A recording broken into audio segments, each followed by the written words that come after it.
Hey, what's going on guys, this is Amit back again with another video, and in today's video I'm going to show you how to create a fluid portrait effect in Photoshop. So without any further ado, sit back, relax and roll out the intro.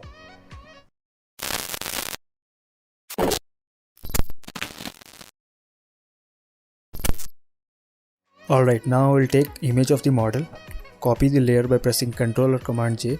Now take the rectangle tool and draw over the image. Now we'll select both the layer, rectangle layer and the model layer, and convert it to smart object. Now after that we'll simply go to filter and click on liquify.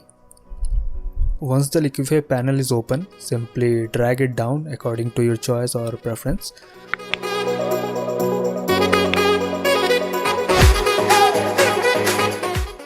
So once it's completed, click on OK.